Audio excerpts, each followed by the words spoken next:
Welcome back to my channel Jeesh's glee. അപ്പോൾ തമിഴ്നാട്ടിൽ പറഞ്ഞ പോലെ തന്നെ ഹെൽത്തി ആയിട്ടുള്ള 3 വെജിറ്റബിൾ കറിയാണ് ഉണ്ടാക്കാൻ പോകുന്നത്. അപ്പോൾ ആദ്യം തന്നെ ഞാൻ ഒരു ബൗളിൽ കുറച്ച് സോയ ചങ്ക്സ് ഇട്ടിട്ട് വെള്ളം ഒഴിച്ച് കുതിർത്ത് വെക്കുന്നുണ്ട്. ഇനി ഈ 3 കറിക്ക് മെയിൻ ആയിട്ട് വേണ്ടത് നല്ല വറുത്ത മല്ലിപ്പൊടിയാണ്. വറുത്ത മല്ലിപ്പൊടി എന്ന് പറയുമ്പോൾ നന്നായിട്ട് വറുത്തെടുക്കണം. അപ്പോൾ ഞാനൊരു നോൺ സ്റ്റിക്ക് പാൻ വെച്ചിട്ട് മല്ലിപ്പൊടി വറുക്കാണ്.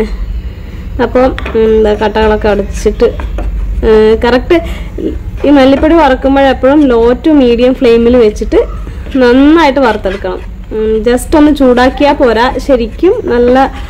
ശരിക്കും റോസ്റ്റ് ചെയ്തെടുക്കണം. അപ്പോൾ നല്ല ഫ്ലെയിമിൽ വെച്ചിട്ടുണ്ടെങ്കിൽ പെട്ടെന്ന് കരിഞ്ഞു പോകാനുള്ള ചാൻസ് ഉണ്ട്. അതുകൊണ്ട് ലോ ടു മീഡിയം ഫ്ലെയിമിൽ വെച്ചിട്ട് കുറച്ച് ടൈം എടുക്കുന്ന പരിപാടിയാണ്. പക്ഷേ നല്ലപോലെ വറുത്തെടുത്താൽ മാത്രമേ കറിക്ക് ആ ടേസ്റ്റ് കിട്ടുള്ളൂ. അപ്പോൾ കരിഞ്ഞു പോവുക ചെയ്തിട്ടുണ്ടെങ്കിൽ കറിയുടെ ടേസ്റ്റ് പിന്നെ കഴിക്കാൻ പറ്റാത്ത രീതിയിലാവുകയും ചെയ്യും. അപ്പോൾ കരിഞ്ഞു പോവാതെ ശ്രദ്ധിച്ചിട്ട് എന്നാൽ നല്ലപോലെ വറുത്തെടുക്കുകയും ചെയ്യാം.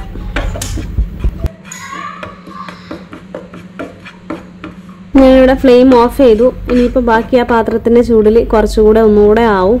ഇതിനേക്കാളും കുറച്ചുകൂടെ ഒന്നാവണം. ഓക്കെ, ഇനി അപ്പോഴത്തേലും എൻ്റെ ഈ നേരത്തെ ഞാൻ വെള്ളത്തിലിട്ട് വെച്ചിട്ടുള്ള സോയ ചങ്ക്സ് കുതിർന്നിട്ടുണ്ട്. അപ്പോൾ അതൊന്ന് നല്ല വൃത്തിയായിട്ട് കഴുകിയെടുക്കുക. കഴുകിയെടുക്കുമ്പോൾ ഇതുപോലെ പിഴിഞ്ഞ് ഉള്ളിലുള്ള വെള്ളം കളഞ്ഞിട്ട് വീണ്ടും 2-3 പ്രാവശ്യം കഴുകിയെടുത്തതാണിത്. ഇനി ഇത് നമുക്ക് 2 കഷ്ണങ്ങളാക്കിയിട്ട്, ഇല്ലെങ്കിൽ കറിയിൽ വലിയ പീസായിരിക്കും. സോയ ചങ്ക്സ് ആക്ച്വലി നല്ല ഹെൽത്തി ആയിട്ടുള്ള ഒരു സാധനമാണ്. പ്രത്യേകിച്ച് ഈ നോൺ വെജ് കഴിക്കാത്ത ആൾക്കാർക്ക് അതിന് സബ്സ്റ്റിറ്റ്യൂട്ടായിട്ട് കഴിക്കാൻ പറ്റിയ ഒരു സംഭവമാണ്. അതിൻ്റെ ടേസ്റ്റ് വൈസ് ആയിക്കോട്ടെ, അതിൻ്റെ ടെക്സ്ചർ വൈസ്, പിന്നെ അതിലടങ്ങിയിട്ടുള്ള സംഭവങ്ങളും കൂടുതലും പ്രോട്ടീനാണ്. എന്നാൽ കാൽസ്യം, അയൺ, അങ്ങനെ എല്ലാ സംഭവങ്ങളും ഒരുപാട് സാധനങ്ങൾ അതിൽ ഉണ്ട്. അപ്പോൾ എന്താ പറയുക, വളരെ ഹെൽത്തി ആയിട്ടുള്ള ഒരു സാധനമാണ്. അപ്പോൾ ഇതിനെ കുറച്ച് ഇനി മസാല പുരട്ടി എടുക്കണം. സാൾട്ട്, ടർമറിക്ക്,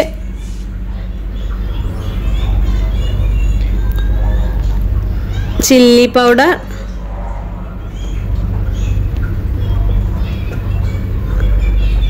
പിന്നെ പെപ്പർ പൗഡർ, ഇത് 4 ഇട്ടിട്ട് മിക്സ് ചെയ്തെടുക്കുക. അതിനിടയ്ക്ക് ഞാനൊരു സംഭവം വിട്ടുപോയി, ചിക്കൻ മസാല കൂടെ കുറച്ചിട്ടിട്ട് ഒന്ന് മിക്സ് ചെയ്യണം. മിക്സ് ചെയ്യുന്ന സമയത്ത് ഇങ്ങനെ ഒന്ന് പ്രസ് ചെയ്തിട്ട്, അപ്പോൾ അതിലുള്ള കുറച്ച് വെള്ളം എന്തായാലും അതിൽ പിന്നെയും ഉണ്ടാവും. അപ്പോൾ അതും ഇങ്ങനെ പുറത്തേക്ക് വന്ന് അങ്ങനെ ഒന്ന് ജസ്റ്റ് പ്രസ് ചെയ്ത് കൊടുക്കുന്ന രീതിയിൽ മിക്സ് ചെയ്യുകയാണെങ്കിൽ അതിനുള്ളിലേക്ക് മസാല നന്നായിട്ട് പിടിക്കും. എന്നിട്ട് അതൊന്ന് കുറച്ച് സമയം അവിടെ വെക്കാം. മസാല ഒന്ന് പിടിക്കാൻ വേണ്ടി കുറച്ച് സമയം അവിടെ ഒന്ന് അടച്ചു വെക്കാം.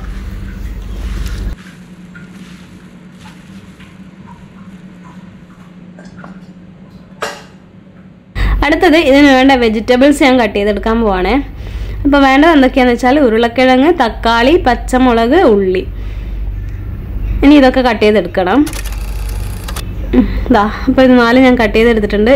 അപ്പോൾ ഇതിന് വേണ്ടിയിട്ടുള്ള ബേസ് ആയിട്ടുള്ള വെജിറ്റബിൾസ് ആണ് ഇത്. അപ്പോൾ ഇതെല്ലാം ഈസി ആയിട്ട് ഉണ്ടാക്കാൻ പറ്റുന്ന കറികളാണ്. എല്ലാം ഒരേ രീതിയിലാണ്, പക്ഷേ ഡിഫറെൻറ്റ് കറിയും ഡിഫറെൻറ്റ് ടേസ്റ്റും ആയിരിക്കും.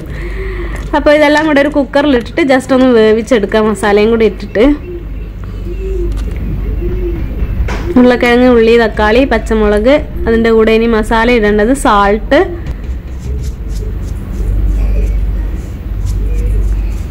പിന്നെ മഞ്ഞൾപ്പൊടി, മുളക് പൊടി,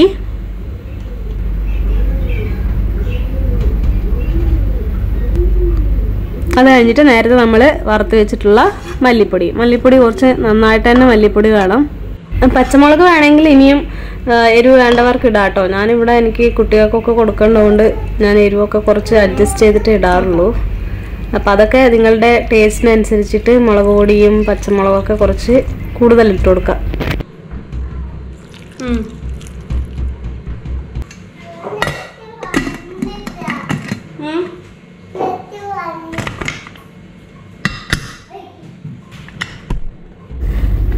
ഓക്കെ, അങ്ങനെ അത് ഞാൻ വേവാൻ വെച്ചിട്ടുണ്ട്. ആ സമയം കൊണ്ട് നമുക്ക് നേരത്തെ മസാല പുരട്ടി വെച്ചിട്ടുള്ള സോയ ചങ്ക്സ് ജസ്റ്റ് ഒന്ന് ഫ്രൈ ചെയ്തെടുക്കണം.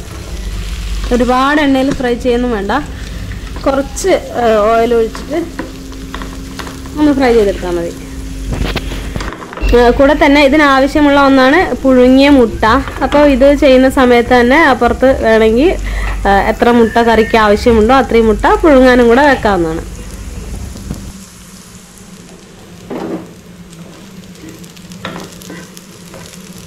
സോയ ചങ്ക്സ് ഫ്രൈ ആയി. ആക്ച്വലി കുട്ടികൾക്കൊക്കെ കഴിക്കാൻ ഇഷ്ടമുള്ള ഒരു സാധനമാണ് ആൻഡ് ഹെൽത്തിയാണ്. അവർക്കിങ്ങനെ ഇത് മസാലയൊക്കെ ഇട്ട് ഫ്രൈ ചെയ്തിട്ടായാലും കഴിക്കും, അതങ്ങനെ ഫ്രൈ ചെയ്തിട്ട് കറി വെച്ച് കൊടുത്താലും അവർക്ക് കഴിക്കാൻ ഇഷ്ടമുള്ള ഒരു സാധനമാണ്.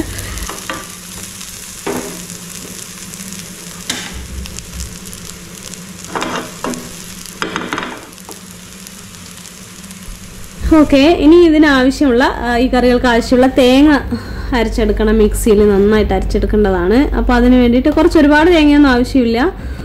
തേങ്ങ, പിന്നെ കറി ലീവ്സ് ഇട്ടിട്ടുണ്ട്, കുറച്ച് ജീരകവും ഇതൊക്കെ ഇട്ടിട്ട് നല്ലപോലെ അരച്ചെടുക്കുക. കുറച്ച് തേങ്ങ ആവശ്യമുള്ളൂ. ഞാനിത് 3 കറിക്കുള്ളതാണെങ്കിലും ആക്ച്വലി ഒരു കറി ക്വാണ്ടിറ്റി ഉണ്ടാക്കുന്നുണ്ട്, ബാക്കി രണ്ടും ചെറിയ ക്വാണ്ടിറ്റിയാണ് ഉണ്ടാക്കുന്നത്. ജസ്റ്റ് കാണിക്കാൻ വേണ്ടി മാത്രം ഉണ്ടാക്കുന്നതാണ്, മെത്തേഡ് കാണിക്കാൻ വേണ്ടി മാത്രം ഉണ്ടാക്കുന്നതാണ്.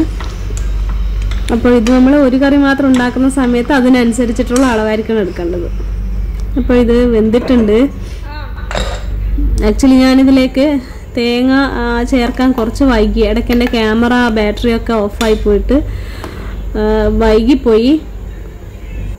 അതുകൊണ്ട് ഉരുളക്കിഴങ്ങൊക്കെ നന്നായിട്ട് വെന്ത് പോയി. സാധാരണ ഞാൻ കറിയിലെ ഒരു 2-3 പീസ് ഉരുളക്കിഴങ്ങ് എടുത്തിട്ട് കുക്കറിൻ്റെ സൈഡിൽ തന്നെ വെച്ചിട്ടൊന്ന് ഉടച്ചിട്ട് ആ ഗ്രേവിയിൽ ചേർക്കും, മിക്സാക്കും. അപ്പോൾ എന്താണെന്ന് വെച്ചാൽ കറിയുടെ കൊഴുപ്പിനും ഒരു നല്ല കൺസിസ്റ്റൻസി ആയിരിക്കും. അതുപോലെ തന്നെ എന്താ പറയുക, ആ ഗ്രേവിക്ക് ഒരു പ്രത്യേക ടേസ്റ്റ് ആയിരിക്കും, നല്ല ടേസ്റ്റ് ആയിരിക്കും ഉരുളക്കിഴങ്ങൊന്നും ഉടച്ചിട്ടാൽ. പിന്നെ ഓൾറെഡി ഉടഞ്ഞിട്ടുണ്ടെങ്കിൽ വീണ്ടും ഉടച്ച് ചേർക്കേണ്ട കാര്യമില്ല. ഞാൻ പിന്നെ ഇതിൽ കാണിക്കാൻ വേണ്ടി ജസ്റ്റ് ഒന്ന് ഉടച്ചെന്നേ ഉള്ളൂ. സാധാരണ ഇങ്ങനെ ആവാറില്ല, ഇത് ഞാൻ വൈകിയത് കൊണ്ടാണ്. ഇനി ഇത് നല്ല തിളക്കുന്ന സമയം കൊണ്ട് നമുക്ക് റെഡിയാക്കി എടുക്കേണ്ട ഒരു സാധനമാണ് മഷ്റൂം. അതായത് നമുക്ക് ഈ മഷ്റൂം, ഇത് ഞാൻ വാങ്ങിച്ച മഷ്റൂമാണ്. ഇത് കട്ട് ചെയ്ത് ക്ലീൻ ചെയ്ത് കഴുകിയെടുക്കണം. മഷ്റൂമും ശരിക്കും നല്ല ഹെൽത്തി ആയിട്ടുള്ള ഒരു സാധനമാണ് അല്ലേ. പ്രോട്ടീൻ, ഫൈബർ, അങ്ങനെ എല്ലാ സംഭവങ്ങളും അടങ്ങിയിട്ടുള്ള, അയൺ, കാൽസ്യം, എല്ലാ സംഭവങ്ങളും അടങ്ങിയിട്ടുള്ള ഒരു ശരിക്കും ഹെൽത്തി ആയിട്ടുള്ള സാധനം തന്നെയാണ് മഷ്റൂമും. അപ്പോൾ ഇത് ഞാനിതിനെ ആ ബ്രൗൺ കളറോ അല്ലെങ്കിൽ പുറമേയുള്ള തൊലിയോ ഇതൊന്നും കളയാറില്ല.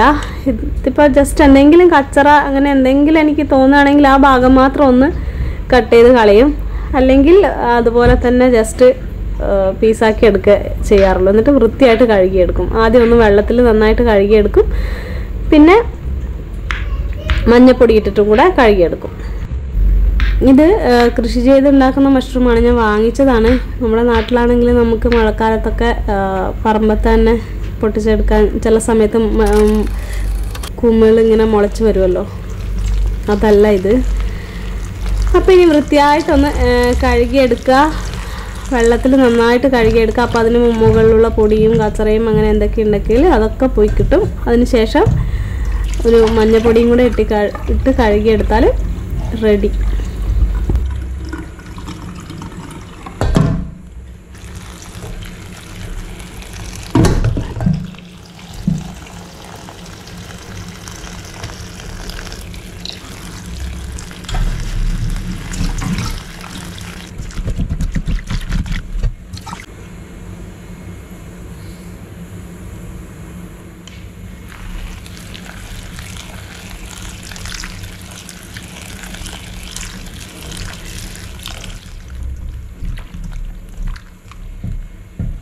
ഓക്കെ, പൊതുവെ നമ്മൾ മഞ്ഞളും ഉപ്പൊക്കെ ഇട്ട് കഴുകിയെടുത്താൽ അതിലുള്ള എന്തെങ്കിലും ബാക്ടീരിയ അങ്ങനത്തെ സംഭവങ്ങളൊക്കെ ഉണ്ടെങ്കിൽ അതൊക്കെ അങ്ങ് നശിച്ച് പോയിക്കോളും.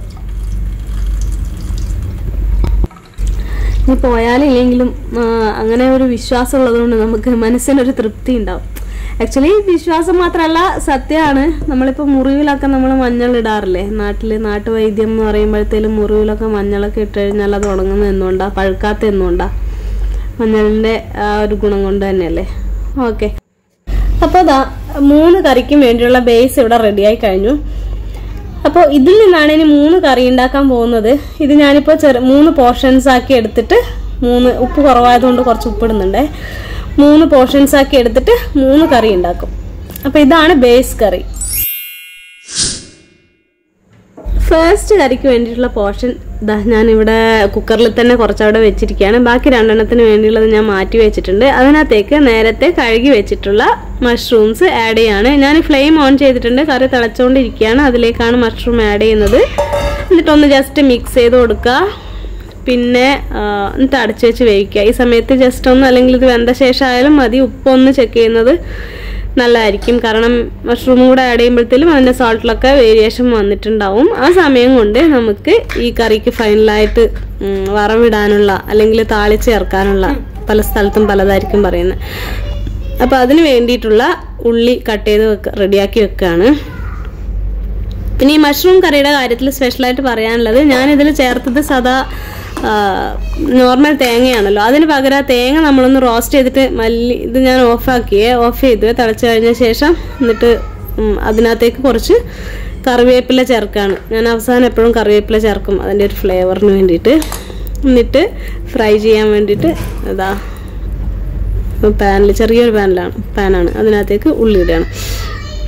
അപ്പോൾ പറഞ്ഞു തന്നത്, ആ സദാ തേങ്ങ ചേർക്കുന്നതിന് പകരം നമ്മൾ ആ തേങ്ങ ഒന്ന് നന്നായിട്ട് വറുത്തിട്ട് ബ്രൗൺ കളർ ആവുന്നത് വരെ വറുത്തിട്ട് ഒരു വെളുത്തുള്ളി അതും ഒന്ന് ബ്രൗൺ ആവണം. അതിൻ്റെ കൂടെ കുറച്ച് കറിവേപ്പില, പിന്നെ എന്താ പറയുക ജീരകം, ഇതൊക്കെ ഇട്ടിട്ട് നന്നായിട്ടൊന്ന് റോസ്റ്റ് ചെയ്തെടുത്ത് വറുത്തെടുത്തിട്ട് ആ വറുത്തരച്ച തേങ്ങയാണ് നമ്മൾ ഈ കറിയിൽ ചേർക്കുന്നതെങ്കിൽ ഇതിനേക്കാളും നല്ല ടേസ്റ്റ് ആയിരിക്കും. അതാണ് ഇതിന് കൂടുതൽ സ്യൂട്ടാവുന്നത്. ഞാൻ പിന്നെ 3 കറി ഒരുമിച്ച് ഉണ്ടാക്കുന്നത്, ഈ കറിക്കും കുഴപ്പമൊന്നുമില്ല. മല്ലി നമ്മൾ നന്നായിട്ട് റോസ്റ്റ് ചെയ്യുന്നത് കൊണ്ട് നല്ല ടേസ്റ്റ് തന്നെയാണ്. പക്ഷെ തേങ്ങയും കൂടെ ഒന്ന് റോസ്റ്റ് ചെയ്യുകയാണെങ്കിൽ അതാണ് കുറച്ചുകൂടെ സ്യൂട്ടാവുന്നത്. പക്ഷെ ഇതും നല്ല കറി തന്നെയാണ്, ഒരു കുഴപ്പമില്ല. ചെറിയൊരു ടേസ്റ്റ് ഡിഫറൻസ്.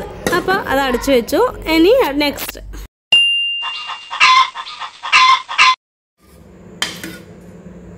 ഇതാണ് സെക്കൻഡ് കറിക്ക് വേണ്ടിയിട്ടുള്ള മുട്ട. ഞാൻ നേരത്തെ പറഞ്ഞല്ലോ പുഴുങ്ങി എടുക്കണം എന്നുള്ളത്. അപ്പോൾ ഞാൻ 3 മുട്ടയാണ് എടുത്തിട്ടുള്ളത്. ചെറിയ പോർഷനാണ് കറി ഉണ്ടാക്കുന്നത്. കാരണം ഞാൻ 3 കറി ഒരുമിച്ചാണ് ഉണ്ടാക്കുന്നത്. 3 കറി ഒരുമിച്ച് ഞാൻ ഇവിടെ ഉണ്ടാക്കി വെച്ചാൽ അവസാനം അതൊക്കെ പിന്നെ ഞാൻ പാടുവിടും. അതുകൊണ്ട് ചെറിയ പോർഷനാണ് ഈ കറി ഉണ്ടാക്കുന്നത്. അതിനകത്തേക്ക് കുറച്ച് ഗരം മസാല ചേർത്ത് കൊടുക്കണം. ഫ്ലെയിം ഓണാണ്. ഗരം മസാല ചേർക്കാണ്, തിളക്കുന്നുണ്ട്. അപ്പോൾ ചെറിയ ഡിഫറൻസേ ഉള്ളൂ. ഗരം മസാല ചേർക്കുന്നു, മുട്ട ചേർക്കുന്നു, അതിൽ മഷ്റൂമാണ്. പക്ഷേ ടേസ്റ്റ് വൈസ് രണ്ടും എൻറ്റയർലി ഡിഫറെൻ്റ് ആണ്. കാരണം മഷ്റൂമിനൊരു പ്രത്യേക ഫ്ലേവർ ഉണ്ടാവും. ഇതിൽ നമ്മൾ മുട്ടയും ഗരം മസാലയും ചേർക്കുമ്പോഴത്തേലും ആ ഫ്ലേവറല്ല ഇതിന് വരിക. ഗരം മസാല ചേർത്തിട്ട് ഒന്ന് ഇളക്കി കൊടുത്തിട്ട് ഒന്ന് അടച്ച് വെക്കുക. അപ്പോഴത്തേലും ഒന്ന് നന്നായിട്ട് തിളക്കും. നന്നായിട്ട് തിളച്ച് കഴിയുമ്പോഴത്തേലും അതിനകത്തേക്ക് കുറച്ച് നന്നായിട്ട് തന്നെ പെപ്പർ ആഡ് ചെയ്ത് കൊടുക്കുക. നല്ല ഫ്ലേവർ ആയിരിക്കും പെപ്പറും കൂടെ ആഡ് ചെയ്ത് കഴിയുമ്പോഴത്തേലും. എന്നിട്ട് നമ്മൾ നേരത്തെ മുറിച്ച് വെച്ചിട്ടുള്ള മുട്ടയും കൂടെ ഇട്ട് കൊടുക്കുക. അപ്പോൾ പറഞ്ഞു വന്നത് ഒരേ രീതിയിലാണ് ഉണ്ടാക്കുന്നതെങ്കിലും കറി 3ഉം ഡിഫറെൻ്റ് ആയിരിക്കും.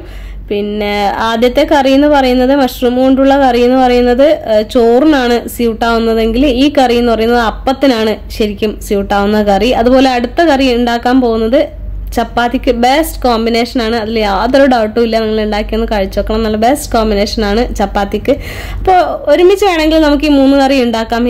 ഈസി ആയില്ലേ? ഈ ഒരേ രീതിയിൽ നമുക്ക് 3 കൂടി ഉണ്ടാക്കണം എന്നല്ലേ ഉള്ളൂ. അപ്പോൾ ഒരു വീട്ടിൽ തന്നെ ചോറ് കഴിക്കുന്നവരും ഒരേ സമയം കുറച്ചാൾക്ക് ചോറ് കുറച്ചാൾക്ക് ചപ്പാത്തി അങ്ങനെയൊക്കെയാണ് വേണ്ടതെന്നുണ്ടെങ്കിൽ കറി ഉണ്ടാക്കാൻ 3 കൂടെ ഒരുമിച്ച്, പക്ഷേ ഡിഫറെൻറ്റ് കറി ആയിരിക്കും. ഇതിലും നേരത്തെ പോലെ ഞാൻ മസാലയൊക്കെ ചേർത്തതിന് മുട്ടയൊക്കെ ചേർത്തതിന് അവസാനം കറിവേപ്പിലയും കൂടെ ഇട്ട് അടച്ച് വെക്കുകയാണ്. എന്നിട്ട് ഇതിലേക്ക് വറവിടാൻ വേണ്ടിയിട്ട് സെയിം ഉള്ളി തന്നെയാണ്.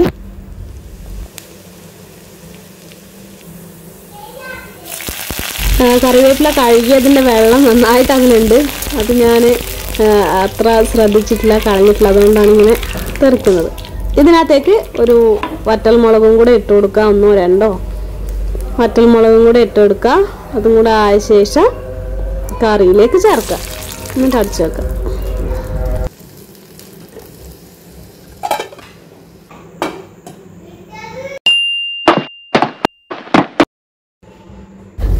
ഇനി ഫൈനൽ ആൻഡ് തേർഡ് കറി ആയിട്ടുള്ള മസാലക്കറിയാണ് ഇത്. ശരിക്കും ഇതിനകത്തേക്ക് വേണ്ടിയിട്ട് നമ്മൾ ഗരം മസാല ചേർക്കണം. ഇത് മൺചട്ടിയിലാണ് ഉണ്ടാക്കുന്നത്. പുതിയ ചട്ടിയാണ്. ഞാൻ ഈ കറിയാണ് ആദ്യമായിട്ട് ഇതിൽ ഉണ്ടാക്കുന്നത്. കുറച്ച് മീറ്റ് മസാലയും കൂടെ ചേർക്കണം. അപ്പോൾ എന്താണ് പറഞ്ഞതെന്ന് വെച്ചാൽ ഞാൻ ആദ്യമായിട്ട് ഇതിൽ പുതിയ ചട്ടിയിൽ ഉണ്ടാക്കുന്ന കറിയാണ്. അപ്പോൾ ഇതിൻ്റെ ഗ്രേവി ഇങ്ങനെ വറ്റിപ്പോവാനുള്ള ചാൻസ് നന്നായിട്ടുണ്ട്. എന്നിട്ട് നേരത്തെ നമ്മൾ സോയ ചങ്ക്സ് ഫ്രൈ ചെയ്ത് വെച്ചിട്ടുണ്ടല്ലോ, അത് അതിലേക്ക് ചേർക്കുക. കുരുമുളകും കൂടെ ചേർക്കണം.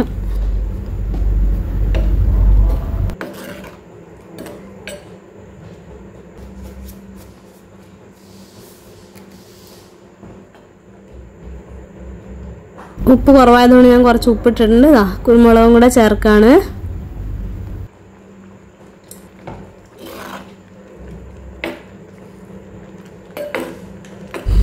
ഇനി ഇതൊന്ന് അടച്ചു വെച്ചിട്ട് നന്നായിട്ട് തിളപ്പിക്കാം. കുറച്ച് വെള്ളം ഒഴിച്ചേക്കാം. കാരണം എന്താണെന്ന് വെച്ചാൽ എന്തായാലും ഈ ചട്ടി വലിച്ചെടുക്കും നന്നായിട്ട്. പുതിയ ചട്ടിയാണെന്ന് പറഞ്ഞല്ലോ. അപ്പോൾ അതുകൊണ്ട് കുറച്ച് വെള്ളം ഒഴിച്ചില്ലെങ്കിൽ കറിയിൽ ഗ്രേവി എന്ന് പറഞ്ഞ സംഭവം ഉണ്ടാവില്ല. ഒന്നാമത് ചെറിയ പോർഷനാണ് ഉണ്ടാക്കുന്നതെന്ന് പറഞ്ഞല്ലോ. ഓക്കെ, അപ്പോൾ അത് നന്നായിട്ട് തിളച്ചിട്ടുണ്ട്. ഇനി അതിലേക്ക് ഞാൻ കറിവേപ്പില ഇട്ട് കൊടുക്കുകയാണ്.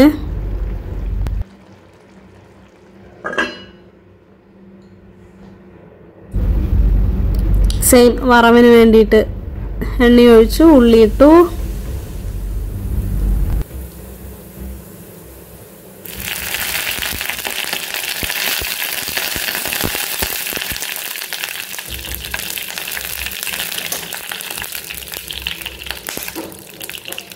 ഇനി ഇതിലേക്ക് വറവിടുന്ന സമയത്ത് ഇതിന്റെ ഫ്ലെയിം, ഉള്ളിയിട്ട് കറിവേപ്പിലൊക്കെ ഇട്ട് ഫ്ലെയിം ഓഫ് ചെയ്ത് കഴിഞ്ഞ ശേഷം ഇതിനകത്തേക്ക് കുറച്ച് ചിക്കൻ മസാല ഇട്ട് കൊടുത്താൽ കറിക്കൊരു നല്ല ഫ്ലേവർ ആയിരിക്കും.